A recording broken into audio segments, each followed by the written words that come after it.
Hello, आप लोगों का हमारे यूट्यूब चैनल संस्कृत और साहित्य में स्वागत है। आज हम आप लोगों को लिए कोसी का घटवार कहानी लेकर आए हैं, जो कि नेट जेआरएफ के सिलेबस में भी है और एक अच्छी कहानी भी है। यह शेखर जोशी की कहानी है। तो चलिए आइए हम कहानी को देखते हैं। गुसाई का मन चिलम में भी नहीं लगा। महल की छां से उठकर वह फिर एक बार घट के अंदर आया। अभी खप्पर में 1/4 से भी अधिक गेहूं शेष था।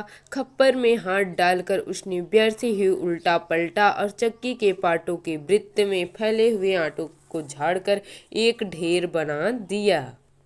बाहर आते आते उसने फिर एक बार और खप्पर में झांक कर देखा, जैसे यह जानने के लिए कि इतनी देरी में कितनी पिसाई हो चुकी है, परंतु अंदर की मिकदार में कोई विशेष अंतर नहीं आया था।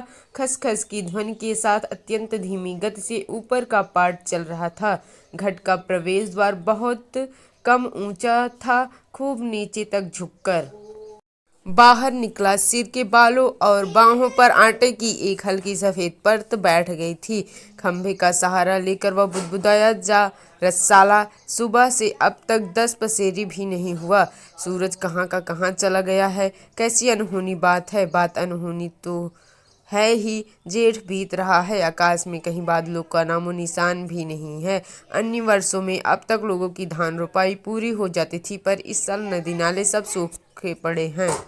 आज अचानक लक्ष्मा से भेंट हो जाने पर वह उन सब बातों को भूल गया जिन्हें वह कहना चाहता था। इन क्षणों में वह केवल मात्र श्रोता बनकर रह जाना चाहता था। गोसाई की सहानुभूतिपूर्ण दृष्टि पाकर लक्ष्मा आंसू पोंछती हुई अपना दुखड़ा रोने लगी। जिसका भगवान नहीं होता उसका कोई नहीं होता। जेठ जिठानी से किसी तरह पिंड छुड़ाकर यहाँ माँ की बीमारी में आई थी। वह भी मुझे छोड़कर चली गई। एक अभागा मुझे रोने को रह गया है, उसी के लिए जीना पड़ रहा है, नहीं तो पेट पर पत्थर बांधकर कहीं डूब मरती, जंजाल काटता। यहाँ काका काकी के साथ रह रही हूँ। गोसाई ने पूछा। मुश्किल पड़ने पर कोई किसी को नहीं होता जी। बाबा की जायदाद पर उनकी आंखें लगी हैं, सोचते हैं कहीं मैं हक ना जमा लूँ। मैंने साफ साफ कह दिया, मुझे किसी का लेना देना नहीं है। जंगलात का लीशा ढो ढोकर अपनी गुजर कर लूँगी, किसी की आँख का कांटा बनकर नहीं रहूँगी। गोसाई ने किसी प्रकार की मौखिक संवेदना नहीं प्रकट की, केवल सहानुभूतिपूर्ण दृष्टि से उसे देखता भर रहा। दाड़िम के वृक्ष से पीठ टिकाकर लक्ष्मा घुटने मोड़कर बैठी थी। गोसाई सोचने लगा, 15-16 साल किसी की जिंदगी में अंतर लाने के लिए कम नहीं होते। समय का यह अंतराल लक्ष्मा के चेहरे पर भी एक छाप छोड़ गया था, पर उसे लगा उस छाप के नीचे आज भी 15 वर्ष पहले की लक्ष्मा को देख रहा है। कितनी तेज धूप है। इस साल लक्ष्मा का स्वर उसके कानों में पड़ा, प्रसंग बदलने के लिए ही, जैसे लक्ष्मा ने यह बात जानबूझकर कही हो। और अचानक उसका ध्यान उस ओर चला गया जहाँ लक्ष्मा बैठी थी। दाड़िम की फैली फैली अनढकी डालों से छनकर धूप उसके शरीर पर पड़ रही थी। सूरज की एक पतली किरण न जाने कब से लक्ष्मा के माथे पर गिरी हुई थी।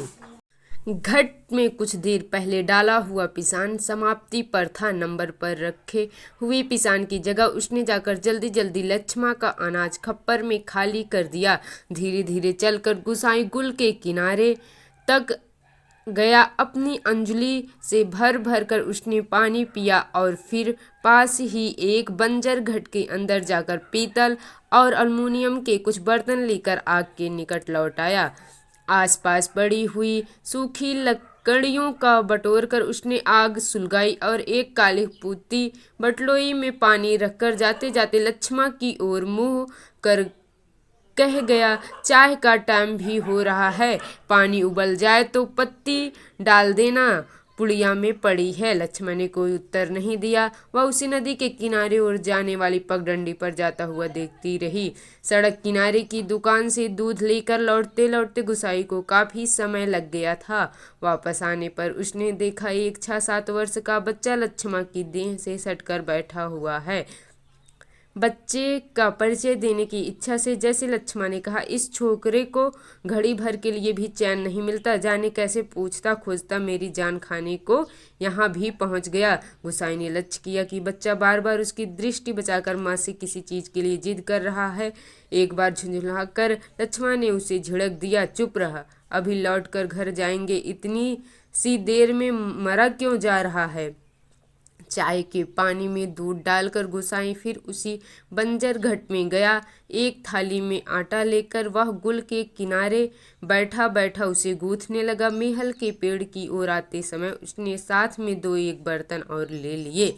लक्ष्मण ने बटलोई में दूध चीनी डालकर चाय तैयार कर दी थी। एक गिलास, एक अल्मुनियम का मग और एक अल्मुनियम के मैस टिन में गुसाई ने चाय डालकर आपस में बांट ली और पत्थरों से बने बेढंगे चूल्हे के पास बैठकर रोटियां बनाने का उपक्रम करने लगा। हाथ का चाय का गिलास जमीन पर टिकाकर लक्ष्मण उठी।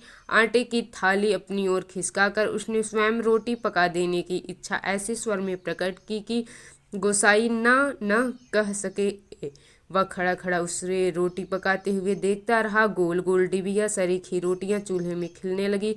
वर्षों बाद गोसाई ने ऐसी रोटियां देखी थी जो अनिश्चित आकार की फौजी लंगर की चपातियों या स्वयं उसके हाथ से बनी बेडौल रोटियों से एकदम भिन्न थी। आटे की लोई बनाते समय लक्ष्मण के छोटे छोटे हाथ बड़ी तेजी से घूम रहे थे। कलाई में पहने हुए चांदी के कड़े जब कभी आपस में टकरा जाते तो खन खन का एक अत्यंत मधुर स्वर निकलता। चक्की के पाट पर टकराने वाली काठ की चिड़ियों का स्वर कितना नीरस हो सकता है, यह गोसाई ने आज पहली बार अनुभव किया। किसी काम से वह बंजर घट की ओर गया और बड़ी देर तक खाली बर्तन डिब्बों को उठाता रखता रहा।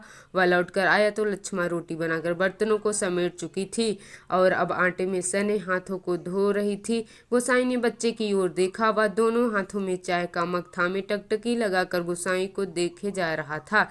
लक्ष्मण ने आग्रह के स्वर में कहा, चाय के साथ खानी हो तो खा लो, फिर ठंडी हो जाएगी, मैं तो अपने टाइम से ही खाऊंगा। यह तो बच्चे के लिए स्पष्ट कहने में उसे झिझक महसूस हो रही थी, जैसे बच्चे के संबंध में चिंतित होने की उसकी चेष्टा अनाधिकार हो। नाना जी, वह तो अभी घर से खाकर ही आ रहा है, मैं रोटियां बनाकर रख आई थी। अत्यंत संकोच के साथ लक्ष्मण ने आपत्ति प्रकट कर दी। हाँ, यूं कहती है, कहाँ रखी थी रोटियां? घर में। बच्चे ने रुआसी आवाज में वास्तविक स्थिति स्पष्ट कर दी। वह ध्यानपूर्वक अपनी माँ और इस अपरिचित व्यक्ति की बातें सुन रहा था और रोटियों को देखकर उसका संयम ढीला पड़ गया था। चुप आंखें तरेर कर लक्ष्मण ने उसे डांट दिया। बच्चे के इस कथन से उसकी स्थिति हास्यास्पद हो गई थी। लज्जा से उसका मुंह आरक्त हो उठा। बच्चा है, भूख लग गई होगी, डांटने से क्या फायदा। गुसाई ने बच्चे का पक्ष लेकर 2 रोटियां उसकी ओर बढ़ा दी, परंतु माँ की अनुमति के बिना उन्हें स्वीकारने का साहस बच्चे को नहीं हो रहा था। वह ललचाई दृष्टि से कभी रोटियों की ओर कभी माँ की ओर देख लेता था। गोसाई के बार बार आग्रह करने पर भी बच्चा रोटियां लेने में संकोच करता रहा तो लक्ष्मण ने उसे झिड़क दिया, मर, अब ले क्यों नहीं लेता? जहाँ जाएगा वहीं अपने लक्षण दिखाएगा। इससे पहले कि बच्चा रोना शुरू कर दे, गोसाई ने रोटियों के ऊपर एक टुकड़ा गुड़ का रख कर बच्चे के हाथों में दिया। भरी भरी आंखों से इस अनोखे मित्र को देखकर बच्चा चुपचाप रोटी खाने लगा और गोसाई कौतुकपूर्ण दृष्टि से उसके हिलते हुए ओंठों को देखता रहा। इस छोटे से प्रसंग के कारण वातावरण में एक तनाव सा आ गया था, जिसे गोसाई और लक्ष्मण दोनों ही अनुभव कर रहे थे। स्वयं भी एक रोटी को चाय में डुबोकर खाते खाते गोसाई ने जैसे इस तनाव को कम करने की कोशिश में ही मुस्कुराकर कहा, लोग ठीक ही कहते हैं, औरत के हाथ की बनी रोटियों में स्वाद ही दूसरा होता है। लक्ष्मण ने करुण दृष्टि से उसकी ओर देखा। गोसाई होकर खोखली हंसी हंस रहा था। कुछ साग सब्जी होती तो बेचारा एक आधी रोटी और खा लेता। गुसाई ने बच्चे की ओर देखकर अपनी विवशता प्रकट की। ऐसे ही खाने पीने वाले की तकदीर लेकर पैदा हुआ होता तो मेरे भाग क्यों पड़ता। 2 दिन से घर में तेल नमक नहीं है, आज थोड़े पैसे मिले हैं, आज ले जाऊंगी कुछ सौदा। हाथ से अपनी जेब टटोलते हुए गोसाई ने संकोचपूर्ण स्वर में कहा, लक्ष्मण ने जिज्ञासा से उसकी ओर देखा। गोसाई ने जेब से एक नोट निकालकर उसकी ओर बढ़ाते हुए कहा, ले, काम चलाने के लिए, या रख ले, मेरे पास अभी और हैं। परसों दफ्तर से मनी ऑर्डर आया था। नहीं नहीं जी, काम तो चल ही रहा है, मैं इस मतलब से गुसाई को लक्ष्मा का यह व्यवहार अच्छा नहीं लगा। रूखी आवाज में वह बोला, दुख तकलीफ के वक्त ही आदमी आदमी के काम नहीं आया तो बेकार है साला। कितना कमाया, कितना फूका हमने इस जिंदगी में है कोई हिसाब, पर क्या फ़ायदा, किसी के काम नहीं आया। इसमें एहसान की क्या बात है, पैसा तो मिट्टी है साला, किसी के काम नहीं आया तो मिट्टी एकदम मिट्टी। परंतु गोसाई के इस तर्क के बावजूद भी लक्ष्मा अड़ी रही। बच्चे के सर पर हाथ फेरते हुए उसने दार्शनिक गंभीरता से कहा, गंगनाथ दाहिने रहें तो भले बुरे दिन निभ ही जाते हैं जी, पेट का क्या है, घट के खप्पर की तरह जितना डालो कम हो जाए। अपने पराये प्रेम से हंस बोल दे तो वह बहुत है दिन काटने के लिए। गोसाई ने गौर से लक्ष्मा की मुख की ओर देखा। वर्षों पहले उठे हुए ज्वार और तूफान का वहाँ कोई चिन्ह शेष नहीं था। अब वह सागर जैसी सीमाओं को बंद कर शांत हो चुका था। रुपया लेने के लिए लक्ष्मा से अधिक आग्रह करने का उसका साहस नहीं हुआ, पर गहरे असंतोष के कारण बुझा बुझा सा वह धीमी चाल से चलकर वहां से हट गया। सहसा उसकी चाल तेज हो गई और घट के अंदर जाकर उसने एक बार संकेत दृष्टि से बाहर की ओर देखा। लक्ष्मा उस ओर पीठ किए बैठी थी। उसने जल्दी जल्दी अपनी नीचे आटे के 3 से 2-2.5 सेर के करीब आटा निकालकर लक्ष्मा के आटे में मिला दिया और संतोष की एक सांस लेकर वह हाथ झाड़ता हुआ बाहर आकर बांध की ओर देखने लगा। ऊपर बांध पर किसी को घुसते हुए देखकर उसने हाँक दी। शायद खेत की सिंचाई के लिए कोई पानी तोड़ना चाहता था। बांध की ओर जाने से पहले वह एक बार लक्ष्मा के निकट गया। पिसान पिस जाने की सूचना उसे देकर वापस लौटते हुए ठिठक कर खड़ा हो गया। मन की बात कहने में जैसे उसे झिझक हो रही हो, अटक अटक कर वह बोला। लक्ष्मा ने सिर उठाकर उसकी ओर देखा। गोसाई को चुपचाप अपनी ओर देखते हुए पाकर उसे संकोच होने लगा। वह न जाने क्या कहना चाहता है।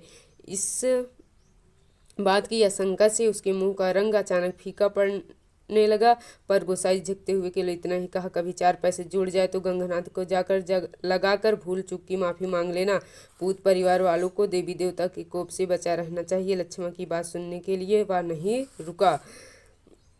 पानी तोड़ने वाले खेतियार से झगड़ा निपटा कर कुछ देर बाद लौटते हुए उसने देखा, सामने वाले पहाड़ की पगडंडी पर सर पर आटा लिए लक्ष्मा अपने बच्चे के साथ धीरे धीरे चली जा रही थी। वह उन्हें पहाड़ी के मोड़ तक पहुंचने तक टकटकी बांधते देख रहा। घट के अंदर काठ की चिड़िया अब भी किटकिट आवाज कर रही थी। चक्की को पाट कर खिसिर खिसिर चल रहा था और मथनी की पानी काटने की आवाज आ रही थी और कहीं कोई स्वर नहीं था। सब सुनसान निस्तब्ध। धन्यवाद।